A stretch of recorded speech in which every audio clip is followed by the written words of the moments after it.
السلام عليكم ورحمة الله وبركاته. Prophet Joseph was the beloved son of Prophet Jacob, who also had 11 other sons. Benjamin, who was the youngest, was from the same mother as Joseph, while the rest were older half-brothers. Yusuf, still a young boy, awoke one glorious morning delighted by a pleasant dream he just had. He ran to his father in excitement and said, "Oh, my father, indeed I have seen 11 stars and the sun and the moon. I saw them prostrating to me." Jacob was overjoyed at the realization that his dear son was indeed chosen by Allah to be bestowed with prophethood. However, Jacob was concerned about his older son's possible reaction to this narration. For even though he treated them equally, they harbored jealousy towards Yusuf. He therefore warned Yusuf against relating his dream to his brothers, lest they plot for his downfall. With time, the malice in the hearts of Yusuf's brother kept growing. They envied Yusuf because they felt he was special and they were not. Unable to handle their emotions, they devised a plan to get rid of Yusuf by throwing him into a well. So one day they approached their father and asked whether Yusuf could come out with them to play. A very reluctant Jacob said, "Indeed, it saddens me that you should take him, and I fear that a wolf would eat him while you are unaware." But the older brothers insisted that they would take extreme care of him and that Yusuf would enjoy himself. The next day, Yusuf set off with his brothers. They traveled far in pursuit of a well, deep enough to throw their brother in. When they finally reached the well, on the pretext of drinking water, they led him to it, grabbed him, removed his shirt. Yusuf began struggling and pleaded with them to let go. The brothers eventually outpowered Yusuf, threw him down the well, and rushed back home.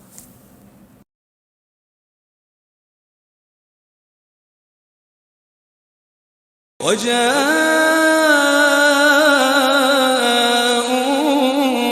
أباهم عشاء يبكون قالوا يا أبانا إنا ذهبنا نستبق وتركنا يوسف عند متاعنا فأكله الذئب وما أنت بمؤمن لنا ولو كنا صادقين وجاءوا على قميصه بدم كذب قال بل سولت لكم أنفسكم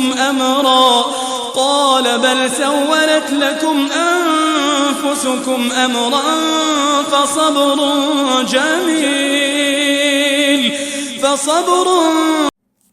Meanwhile, Yusuf managed to cling to a stone ledge, and he prayed fervently to Allah to grant him salvation. Soon, a caravan bound for Egypt stopped at this well to fetch water. The water drawer hauled up his bucket and was shocked to see the boy clinging to the rope. The caravan people immediately shackled Yusuf, took him along to Egypt. The word quickly spread throughout Egypt that the strikingly handsome and athletic boy was to be auctioned. The news piqued the interest of the wealthy and elite bidders, eager to see if the rumors were true. Ultimately, he was sold to the highest bidder, who was none other than Al-Aziz, the chief minister of Egypt. Yusuf's new master, who had no children, was completely taken with Yusuf. He told his wife to take good care of Yusuf, and they could either use him as a slave or perhaps even adopt him as a son. The Quran also reflects on Yusuf's virtues, stating, "And when Yusuf reached maturity, we gave him judgment and knowledge, and thus we reward the doers of good." His integrity and honesty captivated the heart of Al-Aziz, who entrusted Yusuf to be in charge of his household. It was during this period Yusuf was confronted with his second trial. Zulaykha, Al-Aziz's wife, watched Yusuf day after day, her feelings intensifying to the point of obsession. She tried to seduce him. He turned away and ran towards the door to escape. Zulaykha chased after him in desperation, grabbed his shirt from the back. استبق الباب وقدت قميصه من دبر وألف يا سيدها لدى الباب قالت ما جزاء من أراد بأهلك سوءا إلا أن يسجن أو عذاب أليم قال هي راودتني عن نفسي وشهد شاهد من أهلها إن كان قميصه قد من قبل فصدقت وهو من الكاذبين وإن كان قميصه قد من دبر فكذبت وهو من الصادقين فلما رأى قميصه قد من دبر قال إنه من كيدكن إن كيدكن عظيم. Thus, Yusuf's innocence was proven. Al-Aziz apologized for his wife's indecency and swore Yusuf to secrecy. Nevertheless, the story of Zulaykha's pursuit spread. Other women began ridiculing her character. Distressed, Zulaykha planned to prove to them her helpless reaction to Yusuf's extraordinary handsomeness. Hence, she invited these women to a banquet at her residence one day. There, she served them fruit along with knives. When the women were happily chatting away while slicing fruits, Zulaykha summoned Yusuf. The women looked up at him, astonished at such angelic beauty. They cut their hands without realizing they had. Zulaykha seized the moment to announce that this was the man for whom she was blamed. She then warned Yusuf that if he denied her again, he would be imprisoned, to which Yusuf replied, "My lord, prison is more to my liking than that to which they invite me to." That night, Zulaykha convinced her husband that the only way to safeguard her honor and his prestige was to imprison Yusuf. This was a tough decision for Al-Aziz. He knew of Yusuf's innocence and believed him to be trustworthy. But nevertheless, he agreed with his wife. Thus, Yusuf was unjustly imprisoned. During Yusuf's time in prison, he was bestowed with the ability to interpret dreams. Around the same time, two other men were sentenced to prison. The first was a cupbearer to the king, and the other was the king's chef. Yusuf's cellmates, mesmerized by his piety, sought him to have their dreams explained. One dreamt that he was serving the king wine, and the other was carrying bread on his head, which two birds were eating up. Yusuf initially called them to Allah. "Indeed, I have left the religion of a people who do not believe in Allah, and they in the hereafter are disbelievers."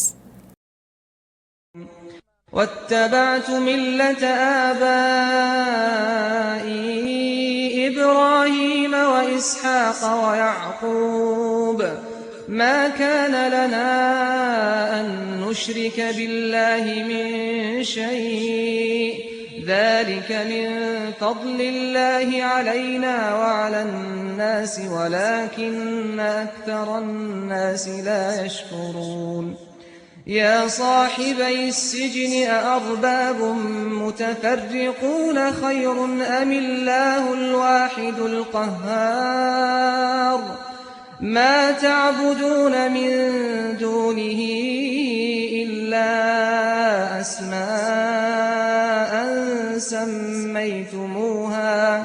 سميتموها أنتم وآباؤكم ما أنزل الله بها من سلطان إن الحكم إلا لله أمر ألا تعبدوا إلا إياه ذلك الدين القيم ولكن أكثر الناس لا يعلمون يا صاحبي السجن أما أحدكما فيسقي ربه خمرا وأما الآخر فيصلب فتأكل الطير من رأسه قضي الأمر الذي فيه تستفتيان. And he said to the one he knew would go free, mention me before the king. But Satan made him forget the mention to his master. And Joseph remained in prison several years. One day the king of Egypt had an odd dream.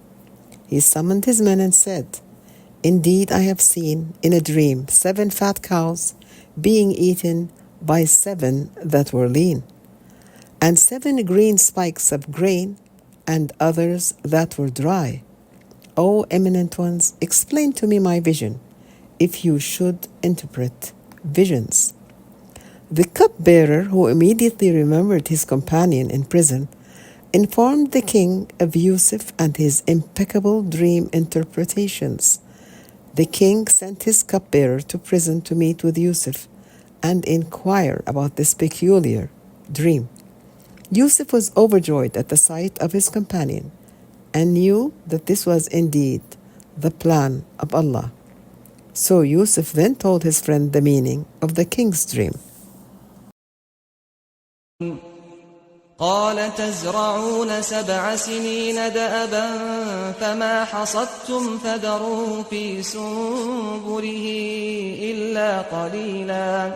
إلا قليلا مما تأكلون ثم يأتي من بعد ذلك 7 شداد يأكلن ما قدمتم لهن إلا قليلا مما تحصنون ثم يأتي من بعد ذلك عام فيه يغاث الناس وفيه يعصرون. Prophet Yusuf, based on the dream, understood that there was going to be a famine in 7 years that would last 7 years. He advised the king to take immediate action to start harvesting and storing ample food supplies. Yusuf counseled that this preparation would be crucial to make sure there is enough food available for everyone. Furthermore, he gave the good news that the following year would be a year of abundance. Allah would bring rainfall, allowing the crops to flourish. Convinced by Yusuf's interpretation of dreams, the king ordered to meet him in prison.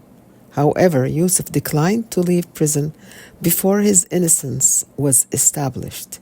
He insisted on a fair trial to defend his honor.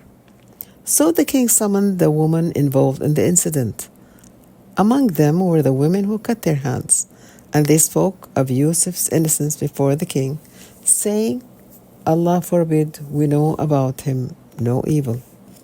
The wife of Al-Aziz was trapped. She confessed to the king, "Now the truth has become evident. It was I who sought to seduce him, and indeed he is truthful."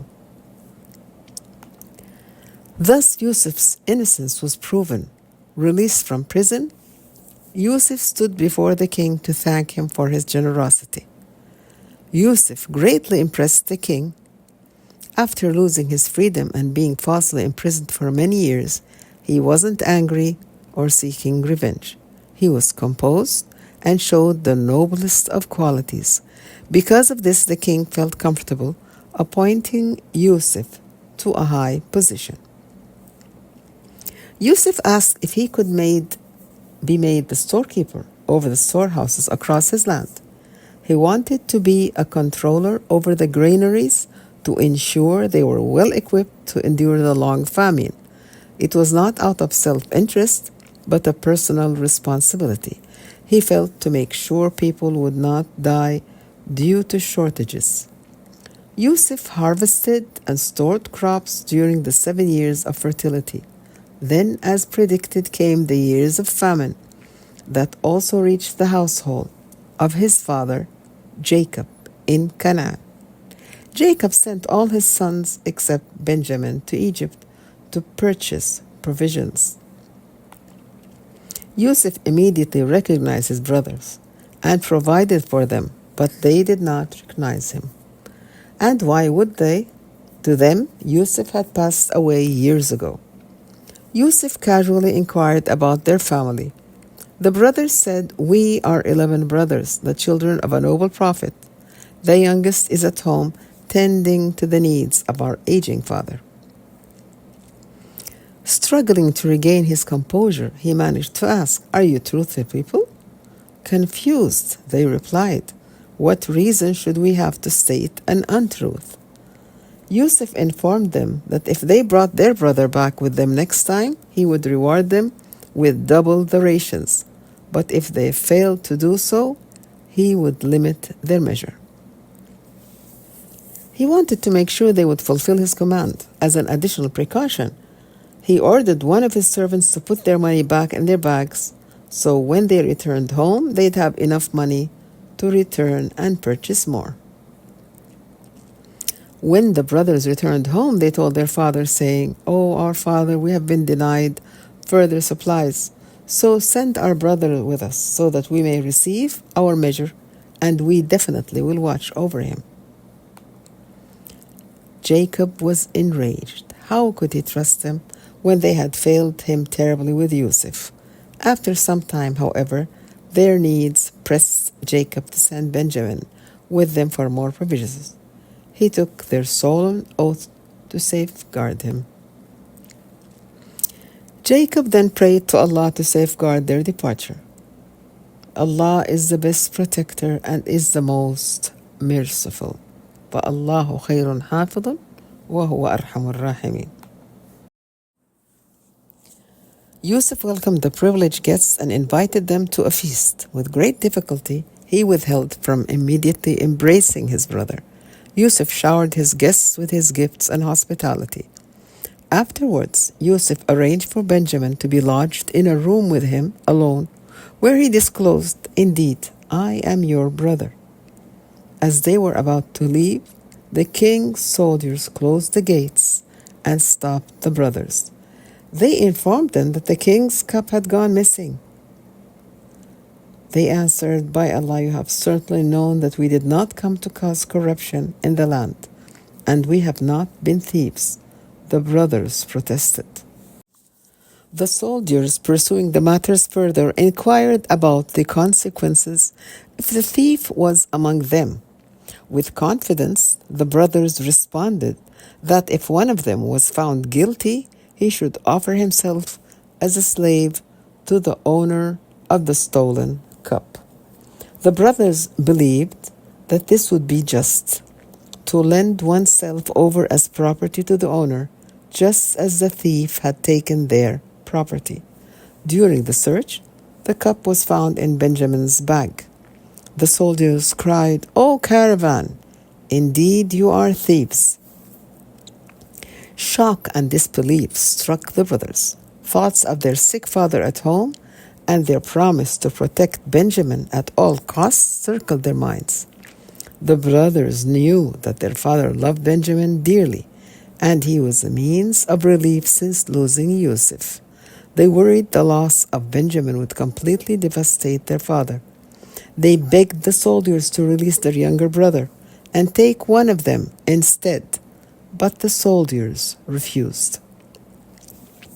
The eldest among the brothers said, "I will never leave this land until my father permits me or Allah decides for me, and He is the best of judges." When they returned home, they broke the news to Yaqub. ارجعوا إلى أبيكم فقولوا يا أبانا إن ابنك سرق وما شهدنا إلا بما علمنا وما كنا للغيب حافظين واسأل القرية التي كنا كنا فيها والعير التي أقبلنا فيها وإنا لصادقون. Prophet Yaqub faced the grave situation with the grace of a true believer. Seeking any kind of peace, he turned to prayer, places his trust in Allah's plan. Perhaps Allah will bring them to me all together. Indeed, it is He who is the knowing, the wise. He hoped for the safe return of his youngest and oldest sons who remained stuck in Egypt. Yet, this new loss rekindled his enduring grief for Yusuf. وتولى عنهم وقال يا أسفا على يوسف وابيضت عيناه من الحزن فهو كظيم قالوا تالله تفتأ تذكر يوسف حتى تكون حرضا أو تكون من الهالكين قال إنما أشكو بثي وحزني إلى الله وأعلم من الله ما لا تعلمون.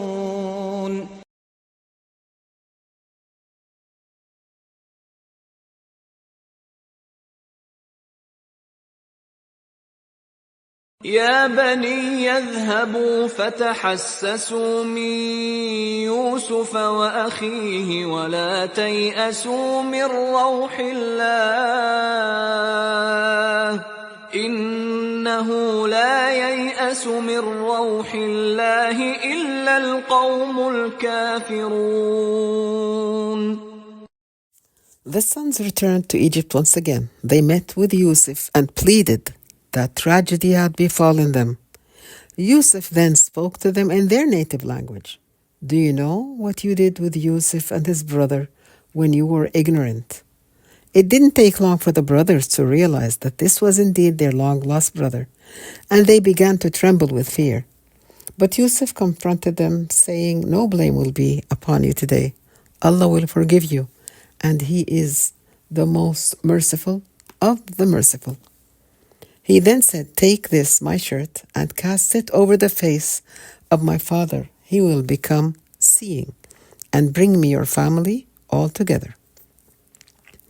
As instructed, the brothers cast Yusuf's shirt over their father's face, and Allah miraculously restored his eyesight. They beseeched their father to seek Allah's forgiveness for them. Together, they all set off to Egypt, where Yusuf warmly welcomed them. Yusuf raised his elderly father upon the throne. He said, O my father, this is the explanation of my vision before. My Lord has made it a reality, and He was certainly good to me when He took me out of prison and brought to you from Bedouin life after Satan had induced estrangement between me and my brothers. Indeed, my Lord is subtle in what He wills. Indeed, it is He who is the knowing, the wise. Allah, in His infinite wisdom and mercy, brought about the reunion of father and son after many years of separation in a beautiful fulfillment of Allah's decree.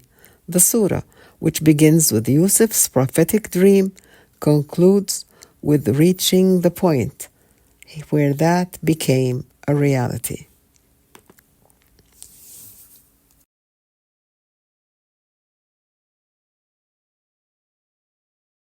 رب قد آتيتني من الملك وعلمتني من تأويل الأحاديث فاطر السماوات والأرض أنت وليي في الدنيا والآخرة توفني مسلما وألحقني بالصالحين. Prophet Yusuf knew from his dream that he was destined for greatness, but it seemed at every turn of his life he was met with difficulties and adversity. He was betrayed by his brothers, sold as a slave, and unjustly imprisoned. He could have chosen to be bitter and question Allah by saying, I thought you had ordained me for greatness. He could have easily complained and asked, why do these things keep happening to me? But he knew better. He knew Allah had a plan for him, and he just had to keep faith. Yusuf focused on being the best he could, treating people right, with respect and dignity, and doing more than what was requested of him. If he did his part, he knew Allah would take care of him. He was taken away as a child and grew up not knowing his family. And despite these odds, he grew to be a man of noble status, respected by all those who met them, from Al-Aziz to the women who cut their hands and to the king. They all admired Yusuf for his excellent qualities. It's a lesson that circumstances don't make the man. They only reveal him to himself. It is also noteworthy to mention that the story of the Prophet Yusuf holds a unique place in the Quran. He is the only prophet to have his story told chronologically within a single surah titled Surat Yusuf. Contrast this with the stories of the other prophets, which are mentioned in different surahs and require piecing together. We strongly recommend readers to listen and follow along with the translation of Surat Yusuf, as it beautifully recounts the entirety of the Prophet Yusuf's journey. لقد كان في قصصهم عبرة لأولي الألباب ما كان حديثا يفترى ولكن